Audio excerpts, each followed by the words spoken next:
Hey guys, so today you and I are going to talk about thinking effectively. So let's get into it.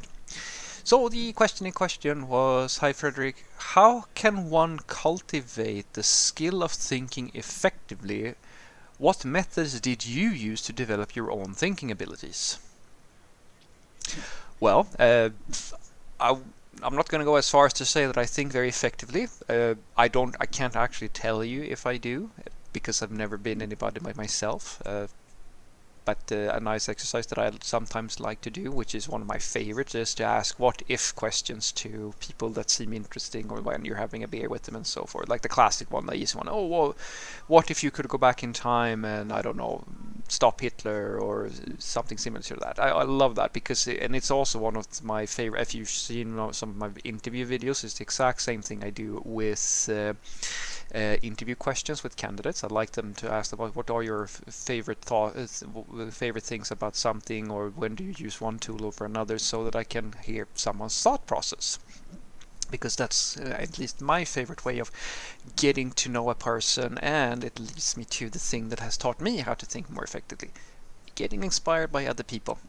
So one of the questions that I have had asked to me a few times is, okay, Frederick, how do you study? How do you learn things or things similar things like that, right?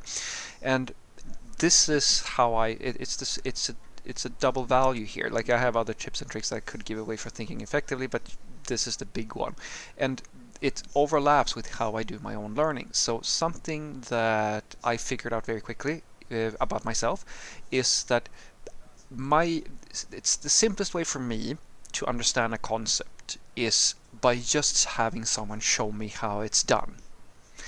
And the more people I have who have their own way of doing it, the quicker I embed that knowledge. What I'm basically saying is watch a bunch of tutorials or read a lot of tutorials. And here's the kicker: do it on the same topic. Now, I don't just watch, let's say for the sake of argument that I'm going to learn something.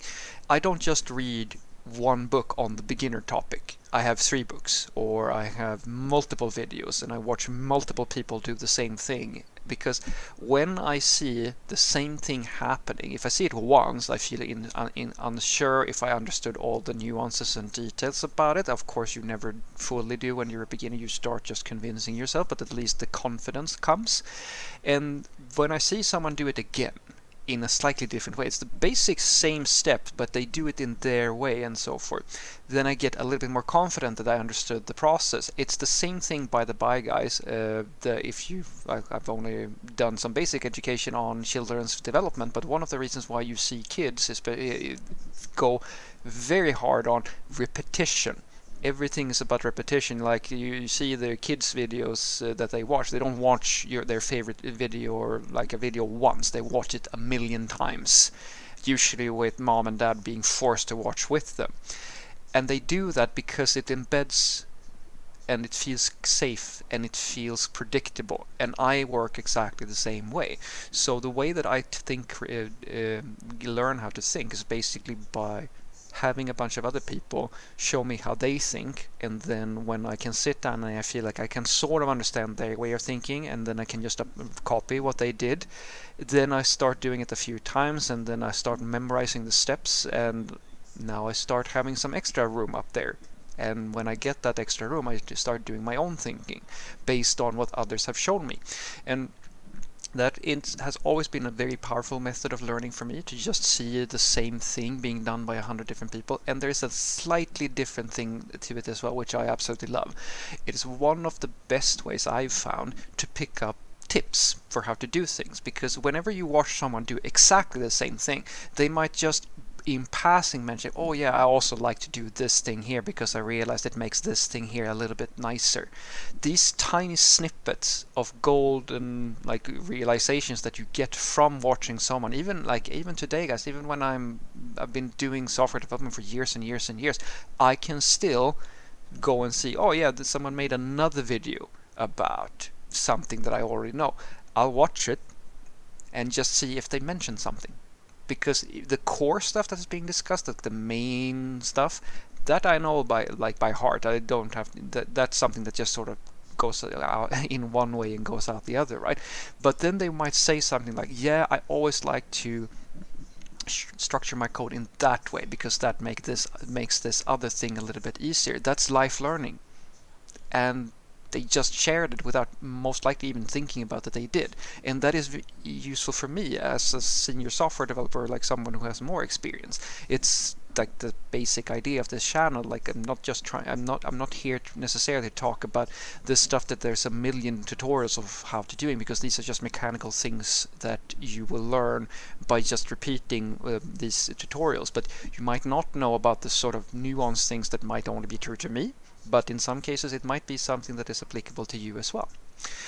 So what I want you to take away from this is that the way that I learned how to think, or like the primary thing I've done, is to basically look for patterns in how people do things. And usually that's the easiest way for me to learn something. I just watch someone do it. Like I usually do a little bit of prep work, just reading the documentation or whatever, and then I watch a few tutorials if it's a completely new topic.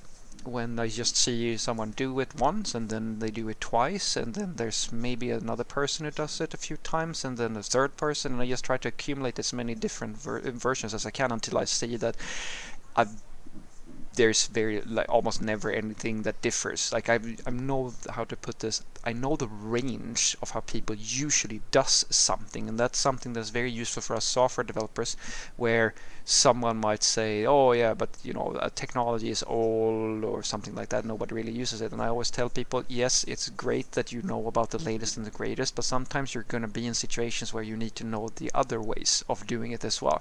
This is especially true for the Java people I've found, where like the content on the internet can be everything from like Java 1.5 all the way up to what is it 17 now, and there's sometimes very different ways of approaching the same problem depending on which version you're on. That's exactly what happens when you do this. Like you get the range of things, not just exactly one version of how to do it, and that, at least for me, has both built confidence in that I feel like, yeah, this is it's consistent, just like the kids, Like I've watched this thing 100 million times, and now I start learning how the words work. I learn how to speak. I learn how to do certain things in society because I see so many people doing it the exact same way, and now I'll copy it. I do the same thing. And the best part is then when you see different people do it, is that you get a little bit of wiggle room. You don't have exactly one version of doing it. You have a more holistic understanding of the different ways you can do the same thing. And that usually starts my thinking processes, and I start being able to draw connections between the different approaches, and then I start either feeling that actually these are the ways they all do it, but I have another solution that might be slightly better, or slightly better for me at the very least, or this person had a different variation or different flavor that's not what I usually do, but their way is actually a little bit better. Have a great day.